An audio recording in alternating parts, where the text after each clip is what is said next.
নমস্কার বন্ধুরা, আমি প্রতিমার হেসেলে আরও একটি নতুন রেসিপিতে আমি আপনাদের সবাইকে স্বাগত জানাই। আজ আমি আপনাদের সঙ্গে শেয়ার করব চিংড়ি মাছের বাটি চচ্চড়ি বা চিংড়ি মাছ ভাপা। আর এই রেসিপিটি আমরা প্রত্যেকেই কম বেশি সবাই জানি, তবে আমি রেসিপিটি বাড়িতে কিভাবে বানিয়ে থাকি সেটাই আমি আপনাদের সাথে শেয়ার করব। আসুন দেখে নেওয়া যাক আজকের রেসিপি চিংড়ি মাছ ভাপা। রেসিপিটি বানাবার জন্য নিয়েছি 300 গ্রাম পরিমাণ চিংড়ি মাছ। প্রথমে মাছগুলো কেটে নিয়েছি, এরপর খুব ভালো মতো পরিষ্কার করে ধুয়ে নিয়েছি। এখন মাছগুলোর উপরে খোসা ছাড়িয়ে নিতে হবে, আর খোসার নিচে যে সুতোর মতো অংশটা থাকে সেটা পরিষ্কার করে নিতে হবে। দেখুন, সব মাছগুলো থেকে খোসাগুলো খুব ভালো মতো পরিষ্কার করে ছাড়িয়ে নিয়েছি। এখন একটা মশলা তৈরি করে নিতে হবে। এর জন্য মিক্সি জারের মধ্যে নিয়ে নিলাম 2 টেবিল চামচ পরিমাণ হলুদ সর্ষে, 1 চা চামচ পরিমাণ কালো সর্ষে, নিয়ে নিলাম 2 টেবিল চামচ পরিমাণ পোস্ত। কালো সর্ষের পরিমাণ কম নিতে হবে, তা না হলে গ্রেভিটা একটু বেশি ঝাঁঝালো হয়ে যাবে। এরপর দিয়ে দিলাম 8-10টা কাঁচা লঙ্কা।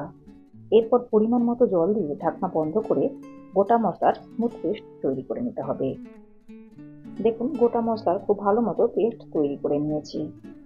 এখন এটা সাইডে রেখে দিতে হবে। মাছটা রান্না করে নেওয়ার জন্য নিয়েছি একটা টিফিন বক্স। এখন এই টিফিন বক্সের মধ্যে নিয়ে নিতে হবে আগে থেকে খোসা ছাড়ানো চিংড়ি মাছগুলো। দিয়ে দিলাম বেটে নেওয়া গোটা মশলার পেস্ট। দিয়ে দিলাম 1 চা চামচ পরিমাণ হলুদ গুঁড়ো। দিয়ে দিলাম পরিমাণ মতো লবণ, 1 চা চামচ পরিমাণ ঝাল লঙ্কার গুঁড়ো।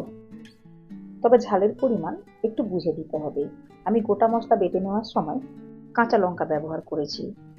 কাঁচা লঙ্কা খুব বেশি ঝাল হলে ঝাল লঙ্কা গুঁড়োর পরিবর্তে কাশ্মীরি লাল লঙ্কা গুঁড়ো ব্যবহার করে নিতে পারেন।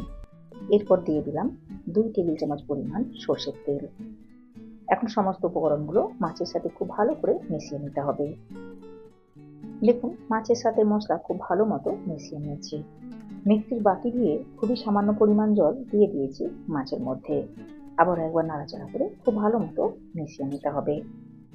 মাছগুলো এভাবে 1 থেকে 1.5 মিনিট মতো নাড়াচাড়া করে খুব ভালো মতো মিশিয়ে নিয়েছি। আবার ওপর থেকে দিয়ে দিলাম 1 টেবিল চামচ পরিমাণ সর্ষের তেল। দিয়ে দিলাম 4টি চেরা কাঁচা লঙ্কা। এখন ঢাকনা বন্ধ করে মাছটা রান্না করে নিতে হবে। এর জন্য গ্যাস ওভেনে আগে থেকেই একটা কড়াইয়ের মধ্যে 2 গ্লাস পরিমাণ জল দিয়ে গরম হওয়ার জন্য বসিয়ে দিয়েছি। এখন জলের মধ্যে রেখে দিলাম একটা স্ট্যান্ড। এরপর স্ট্যান্ডের ওপর মাছের টিফিন বক্সটা রেখে দিয়ে ঢাকা দিয়ে মিডিয়াম ফ্লেমে 15 থেকে 20 মিনিট ভাপিয়ে নিতে হবে। দেখুন, 20 মিনিট পর ঢাকনা উঠিয়ে নিলাম। এখন গ্যাসের ফ্লেম অফ করে টিফিন বক্সটা খুব ভালো মতো ঠান্ডা করে নিতে হবে। টিফিন বক্সটা একটু ঠান্ডা করে নেওয়ার পর ঢাকা খুলে আপনাদেরকে দেখিয়ে দিচ্ছি রেসিপিটি কেমন হয়েছে। রেসিপিটি বাড়িতে একবার এইভাবে বানিয়ে দেখুন। আশা করি রেসিপিটি আপনাদের ভালো লাগবে। আমার আজকের এই চিংড়ি মাছের ভাপার রেসিপিটি আপনাদের ভালো লাগলে লাইক ও শেয়ার করবেন। রেসিপিটি ফেসবুক থেকে দেখলে পেজটিকে ফলো করে নেওয়ার অনুরোধ রইল। ইউটিউব থেকে দেখলে চ্যানেলটাকে সাবস্ক্রাইব করে পাশে থাকা বেল আইকনটি প্রেস করে নেওয়ার অনুরোধ রইল।